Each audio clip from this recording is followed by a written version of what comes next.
actually undertook at work. Superficially, if you listen to Tim's speech, you think, gee, that's a bit boring, isn't it? But I do urge you to get under the superficial, and because it's quite stimulating the way he structured his speech from last week and drawn conclusions from his experience, from his planning, as it was very much planning last week. But this week we're going to learn about what actually happened. The learnings. Sorry? The learnings from being a project manager. Yes, that's correct, yes. Good on. Did you hear that, everyone? Oh, here he is.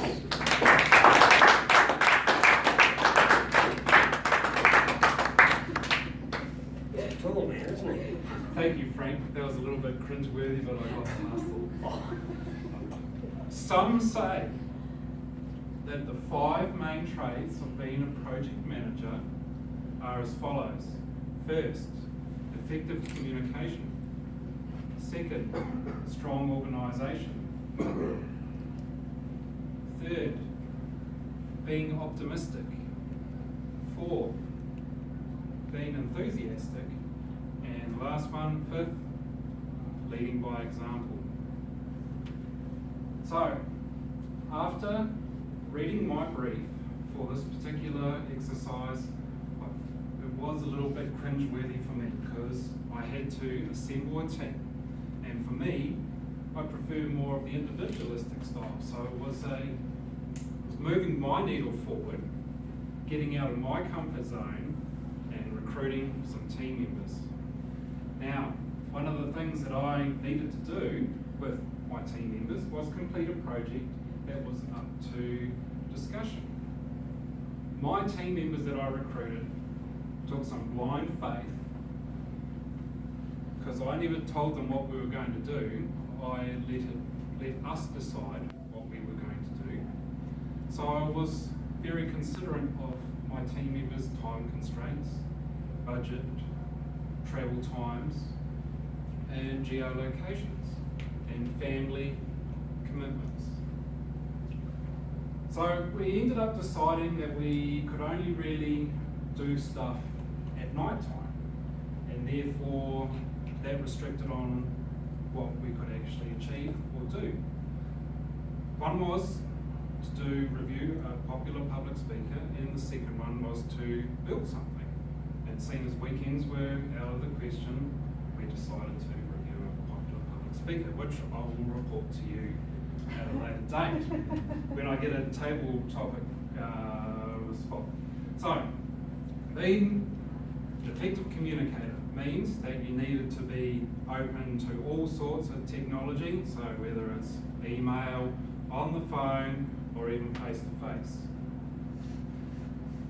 My team, I chose for their capabilities. I asked them what they were capable of, whether they were prepared to pick up a hammer or prepared to sit down on the couch and make some very logical determinations on a taxonomy that I was able to provide. Timeliness. So strong organisation, timeliness. Get stuff done when you say you will do it. I said I would give them a taxonomy. This is what we would use to review a public speech. I handed that out on time. Also, I decided on a video. We all collaborated and chose one public speaker.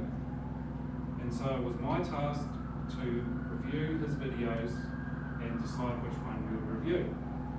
So I was able to send out links, YouTube links, to my teammates in a timely manner. 3, be optimistic. Now, the power plant has energy. It doesn't have energy, it generates energy. How is your teammates going to feel engaged with you and the other teammates about doing a particular task if you're going to be sad or negative? How many of you been to a work meeting that you see popped up in your inbox and going, oh, another meeting with this person? And you could almost guarantee that it's going to go downhill right from there, and there's the don't. So, one thing about being optimistic was being happy, putting on a smile, remaining positive, and being prepared to take setbacks, because setbacks almost always happen. 4, optimism. Bring the joy.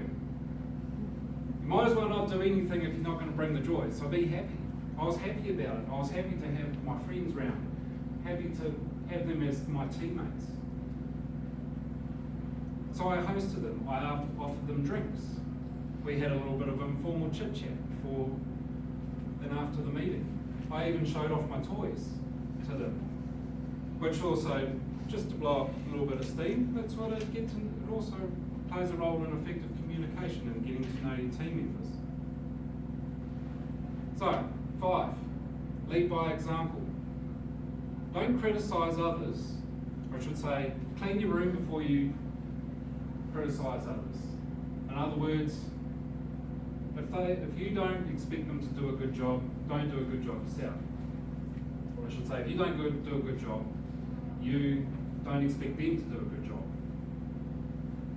Therefore, if you expect them to take your task, give 100%, because giving 110% means they're bad at maths.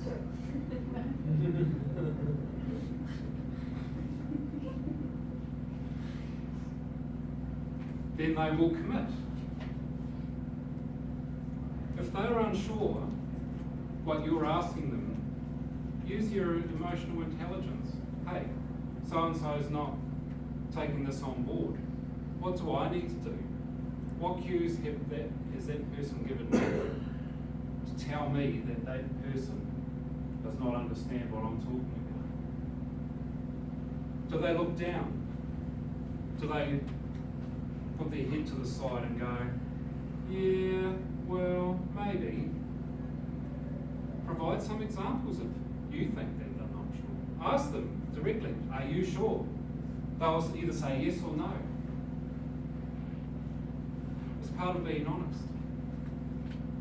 If you want teammates to help, you need to be honest as well. So lead by example.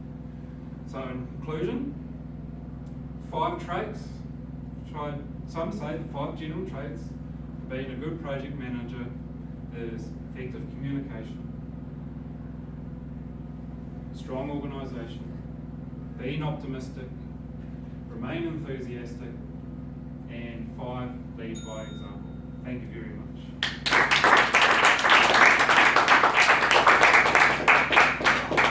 Oh, You know, how did this start? How did it actually start? I can't remember. Frank started. Okay.